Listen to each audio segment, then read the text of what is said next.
Out of South Suburban, we're in the area of Country Club Hills heading down to Matson.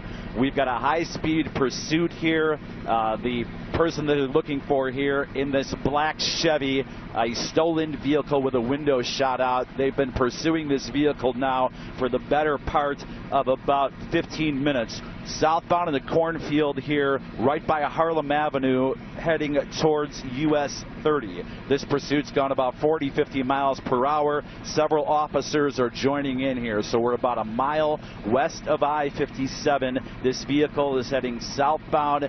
These are side streets, people, with about 20 to 30 mile an hour.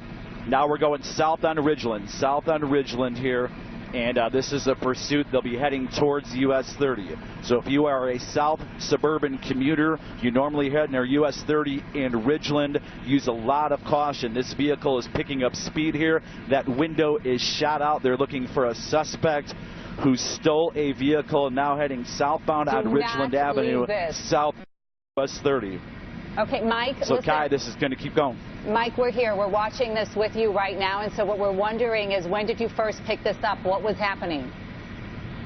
Well, the Illinois State Police have a network where they put out basically where they're looking for vehicles that are on the go. Now, about 15 minutes ago, you saw us that accident at Vollmer Road. We picked up that they were looking for this vehicle. The Chicago district of the state police found this vehicle, and we picked it up a few minutes later. Now it's traveling about 60-70 miles per hour southbound on Ridgeland Avenue. It left US 30 a few minutes ago.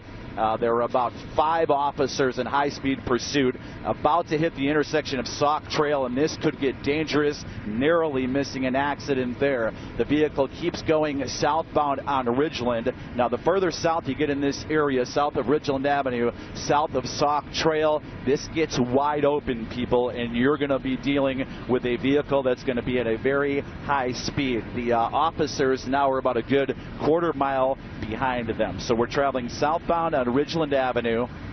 We just crossed Sauk Trail Road. Yes, Mike, I'm listening. It looks like there's only one person in that vehicle. Can you tell if there's anybody else inside that vehicle?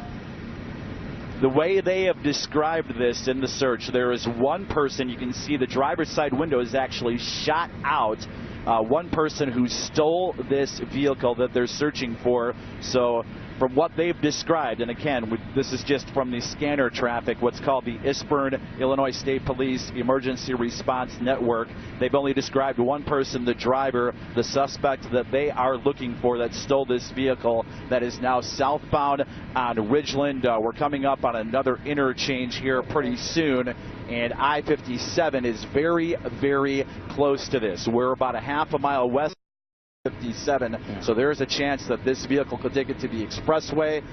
They continue, though, south on I-57, well south of Sauk Trail Road.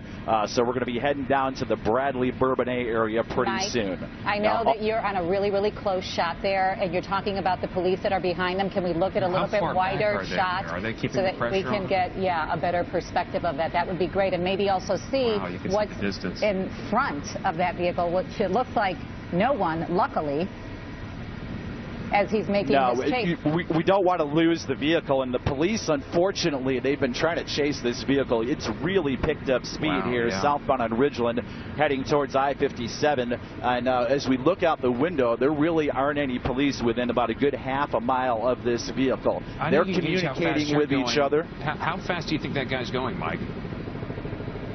Based on how fast we're going right now, I would say about 80 to 90 miles an hour. There's another interchange here near the Crete-Monee Road and I-57. He's about to come up. There's a semi in front of this.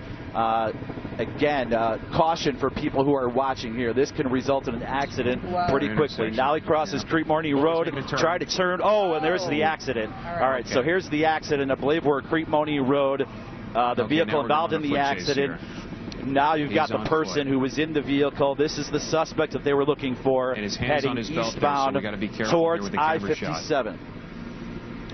We got to be careful with the camera shot here because, okay, he's taking his sweatshirt off, running through a field. We trying to get the sweatshirt up. That car crashed. It tried to make the turn there at the intersection. It looked like the one person who was in that car bailed and is now running. I think you made a really good point, Stephen, here. He keeps on holding on to something right around his waist. We're not sure what that is. And Mike, how far are police from this guy right here? The police are coming in right now. The police are coming in right now. We don't want to lose the shot of this person, and hopefully now it's into basically you can see a field with a lot of trees. We are near the expressway. We're just west of I-57 here by Crete Money Road. We're not sure if this person is injured. Now it looks like he may be exhausted, and yeah, the suspect may have been injured, and person on the ground. It looks like the pursuit has come to an end here. Wow. Again, we've got state troopers, and we got a lot of folks. This started in the Country Club Hills area and has come to an end here. We're near Crete Money Road. We are just west of I-57. This pursuit has come to an end. And again, another dangerous situation. We saw this on the west side last year. No accidents involved, fortunately, and no serious injuries as the arrest is made here on Crete Money Road. We are just west of I-57. Mike, we really appreciate you staying on this. This has been just remarkable to watch happen live here on television. If you could just recap one more time before we go to break here exactly where this started and how it ended here. Sounds like it started just west of I-57 near Volmer Road. We were covering an accident there, and again, we heard that ISBERN alert that they put out to all of the local officers here to pursue that vehicle. Willow is located about a half a mile west of 57 in Volmer. They said the car was driving erratically. They were looking for a suspect who had stole the vehicle in a black Chevy. They picked up that vehicle driving, and then once that vehicle got south on Ridgeland, hit about 80, 90 miles an hour, heading all the way south from the area of about 183rd, must have gone a good 5 miles down here near the Crete Money area, tried to go left to get onto I-57, and fortunately that vehicle involved in an accident, and even though the person is still walking, came very close to getting to I-57, ended here in the field. Police were able to get the suspect in custody. Crete Money Road, we are just west of Interstate 57. It was just an incredible moment there. It was really great to see at the end how he gave up and he got on the ground so police could come in and arrest him. It looked like they were so far behind. Yeah. The concern was whether or not officers were going to be there close enough to make that arrest. But you can see officers with the Madison Police Department surrounding that wooded area right there, that area of trees, which we saw the person from the car, that black Monte Carlo, trying to make that left turn at the intersection. And what you estimate, Mike, around 80 miles an hour, clearly didn't make it. The car went right off the side of the road and into a ditch. No, I'm guessing since I-57 was so close, maybe that was the plan. And once that car would have gotten south on I-57, it could have been really dangerous. And again, we saw it try to make that left turn from Ridgeland to go to Crete Money, possibly to I-57, and going at that high rate of speed, at least 80, 90 miles an hour.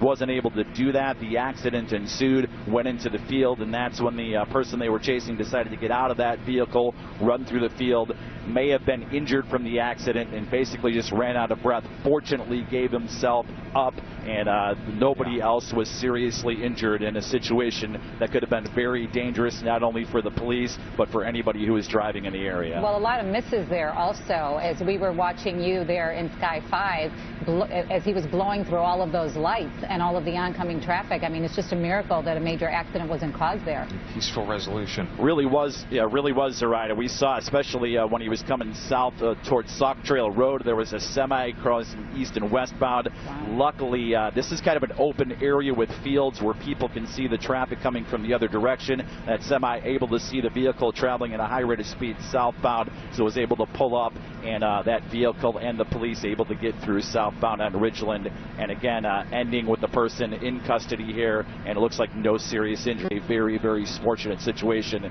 given how a high rate of speed this chase was. Mike, we are so lucky to have you watching from Sky 5. Thank you so much for that. Of course, we're going to continue to monitor the story, the developments, the backstory to all of this, and bring that to you.